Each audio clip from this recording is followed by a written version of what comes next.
दोस्तों, जब भी कोई टी20 इंटरनेशनल मैच होता है तो उसकी इकोनॉमी टेस्ट मैचों वाली होती है। जब भी कोई ओडीआई मैच होता है तो लगता है कि रेड बॉल टूर्नामेंट के बॉलिंग फिगर्स दिखाए जा रहे हैं। देखिए, बॉलर्स की पिच पर तो कोई भी चल सकता है, लेकिन ये तब कमाल करते हैं जब पिच पर कुछ नहीं होता। इनकी असली क्वालिटी तो तब सामने आती है जब सामने बल्लेबाज रॉयल क्लास। जब कोई बॉलर दूसरे छोर से आता है तो लगता है कि पिच दूसरी है, लेकिन जब गेंद इनके हाथ में जाती है तो पता नहीं वो क्या जादू करता है। दूसरे बॉलर्स को तो फिर भी कंफर्टेबल होकर के खेलते हैं बल्लेबाज, पर जब गेंद इनके हाथ में आती है तो बल्लेबाज की वाट लग जाती है। इंटरनेशनल क्रिकेट में आए बुमराह को साल भर ही हुआ था। मैच था इंग्लैंड, वो टीम जो 2016 का टी20 वर्ल्ड कप लगभग जीत करके आ रही थी। रनर अप्स जिनका विश्व क्रिकेट में सिक्का चल रहा था। कप्तान मॉर्गन की तरकश में हर तरह का तीर था, एक से बढ़कर के एक हथियार, चाहे वो ताबड़तोड़ ओपनर जेसन रॉय हों, शानदार allrounder Ben Stokes, silent killer Moeen Ali, modern day legend Joe Root या जॉस द बॉस। किसी चीज की कोई कमी नहीं थी इस टीम में, और तभी तो सीरीज का पहला मैच ये लोग वन साइडेड ही जीते। अब ऐसे में नागपुर का मैदान, जो बल्लेबाजों का दोस्त माना जाता है, वहां इन्होंने 17.1 ओवर में हमें कंफर्टेबल पोजीशन से एक गंदे कोलैप्स की ओर धकेल दिए। 125 पर 3 से 144 पर 8। अंतिम 17 गेंद मात्र 19 रन और 5 विकेट झटक लिए। कम से कम 25 रन शॉर्ट कर दिए। मोमेंटम इनके पास, फायर इनके पास, और सब लोग ये एक्सपेक्ट कर रहे थे कि इंग्लैंड ये सीरीज ले गया। लेकिन बुमराह और नेहरा जी तो थे ना, तो शुरू हुआ सिलसिला चेज का। नेहरा जी ने दोनों ओपनर्स को लगातार बॉल पर आउट कर दिया। बाकी बॉलर्स ने अच्छी सपोर्ट की, लेकिन जो रूट की जड़ें क्रीज पर जम गई, और यहां पर मामला फंस गया। आखिरी 3 ओवर 27 रन चाहिए थे। तब ऑपोजिशन वाले बुमराह को खास भाव नहीं देते। बुमराह ने भी नहीं दिया। पहली 3 बॉल बटलर को तगड़ी लेंथ पर बॉल डाला, बस एक सिंगल दिया। आखिरी 3 बॉल रूट को स्लोअर बॉल्स की हवा भी नहीं लगने दी। हाई प्रेशर रन दिए मात्र 3। फिर नेहरा जी को जब 16 रन पड़े तो इन दोनों के हौसले बुलंद थे कि 8 ही रन तो चाहिए थे, बना देंगे। लेकिन आखिरी ओवर के लिए हाजिर थे जेस्सी, जो अभी तक विकेटलेस थे। इन्होंने पहली बॉल पर रूट को एलबीडब्ल्यू लपेट लिया, फिर बटलर को क्लीन बोल्ड कर दिया, और आखिरी गेंद पर मोइन अली एक स्लोअर फुल टॉस मिस कर गए, और आउट ऑफ नोवेयर बुमराह ने मैच का रुख ही पलट दिया। India one by 5 runs. ये एकदम बिल्कुल जादू था। तभी तो चाहे पूरे मैच में 50+ की पारी खेलने वाले इकलौते केएल राहुल से भी ऊपर जस्सी को मैन ऑफ द मैच चुना गया, जिन्होंने इतने प्रेशर में भी हिम्मत नहीं हारी। और यहाँ पर दुनिया को पता चला कि अपने पास भी कोई डेल स्टेन के लेवल का दिग्गज आ रहा है, जो आखिरी ओवर में 7 रन बचा सकता है। आज से 6 साल पहले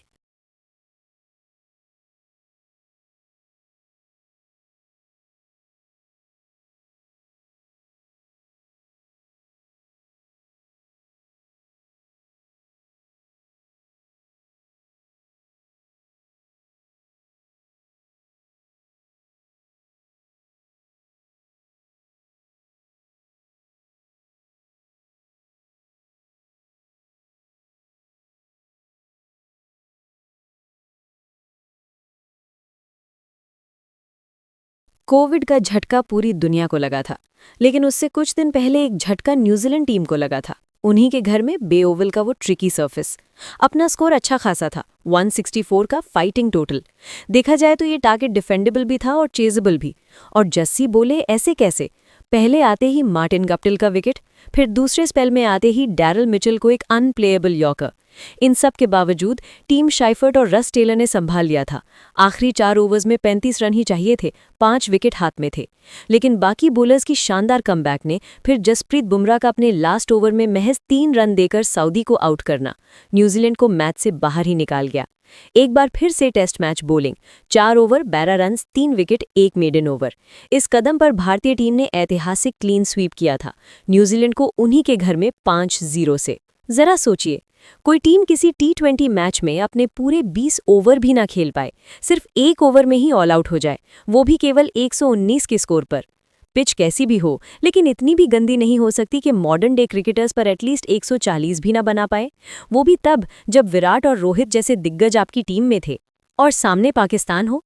इनके आगे तो एक अच्छा स्कोर बनाने का, एक सम्मानजनक टोटल सेट करने का प्रेशर रहता ही है। शेर फेलियर आया, बहुत बड़ी कोलैप्स थी। ऐसा लगा कि मानो 2024 टी20 वर्ल्ड कप में हम कहीं के नहीं रहे, क्योंकि पाकिस्तान चाहे कितनी ही घटिया टीम क्यों ना हो, इतना स्कोर तो बना ही ले, रनवल टारगेट तो बन ही जाएगा। बाबर और रिजवान चाहे कितने ही क्रिटिसाइज होते हों अपने स्ट्राइक रेट के लिए, स्लो बैटिंग के लिए, अब ऐसे टारगेट्स तो ये दोनों लपेट जाते। लेकिन असली ट्विस्ट यहाँ आए।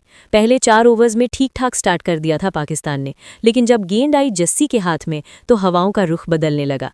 आते ही भाई ने बाबाजी को लपेट लिया और जब अगले स्पेल में आए तो रिजवान को भी उस बेरहम ऑफ कटर से क्लीन बोल्ड कर दिया।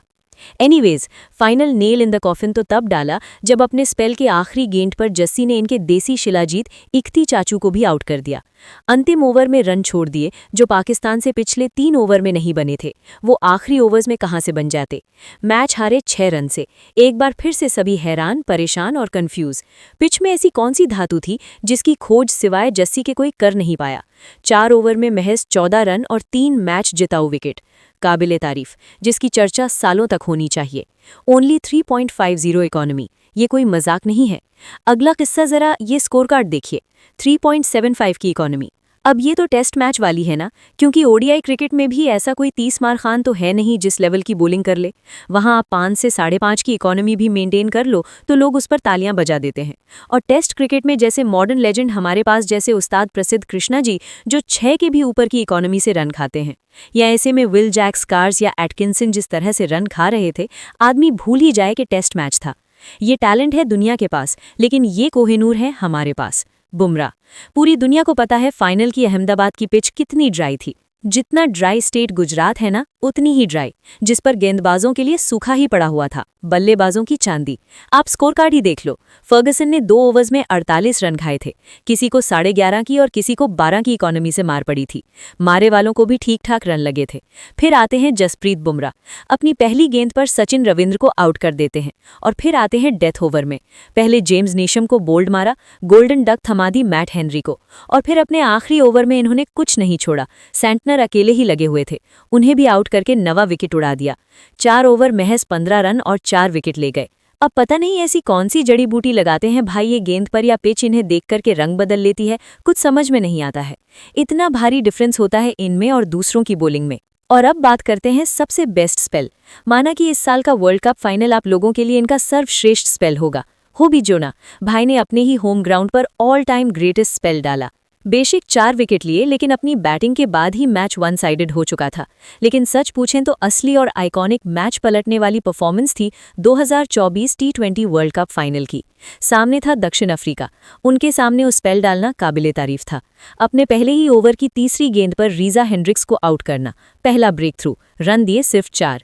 फिर है क्लासन की वो आंधी जो मैच हमसे खींच करके ले जा रही थी। 30 बॉल सिर्फ 30 रन चाहिए थे, सामने मिलर मौजूद थे। क्लासन 50 के करीब बिल्कुल सेट थे। तब रोहित ने गेंद दी जस्सी के हाथ में। कोई और होता तो खूब मार खाता, लेकिन जस्सी ने कोई शिकर नहीं आने दी। अपना मैजिक फिर से दिखा, केवल 4 रन दिए। ये भी काफी ना होता अगर जस्सी फिनिश अच्छा ना करते अपने आखिरी ओवर के साथ, जो उन्होंने मुकम्मल करके दिखाया। 3 ओवर्स में मात्र 22 रन चाहिए थे दक्षिण अफ्रीका को। तब जस्सी ने मार्को एंसन को आउट करके दक्षिण अफ्रीका की कमर तोड़ दी। मात्र 2 रन देकर मेला लूट लिए और 4 ओवर में मात्र 18 रन देकर 2 बेशकीमती विकेट झटक लिए। भारतीय टीम को चैंपियन बनाने में अहम किरदार निभाया, क्योंकि इसके बाद अगले 2 ओवर में 20 रन बचे थे, जो दक्षिण अफ्रीका पर इतना प्रेशर डाल गए और भारत का 17 साल का इंतजार खत्म। हम दूसरी बार टी20 वर्ल्ड कप जीते थे।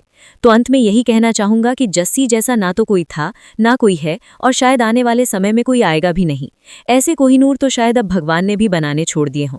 I only believe in Jassi भाई, इसलिए नहीं कि वो भी वर्ल्ड कप फाइनल मैच में मैन ऑफ द मैच थे, और इसलिए भी नहीं कि ये भारत के हैं, बल्कि इसलिए कि दूर दूर तक इनकी कोई सानी नहीं है। एक छोटी सी कोशिश थी इनके बेस्ट स्पेल्स को मेमोराइज करने की, इनको एक ट्रिब्यूट देने की। उम्मीद है कि आपको ये वीडियो पसंद आया होगा, और वीडियो पसंद आई हो तो इसे अपना प्यार जरूर दीजिए। और हाँ, आईपीएल भी आ रहा है, तो अगर आप एक ऐसा ही वर्जन ट्रिब्यूट चाहते हैं तो कमेंट बॉक्स में लिख दीजिए, और हमारा वादा है कि शुरू होने से पहले वो वीडियो आ जाएगी। तो मिलते हैं आपसे अगली वीडियो में, तब तक के लिए नमस्कार।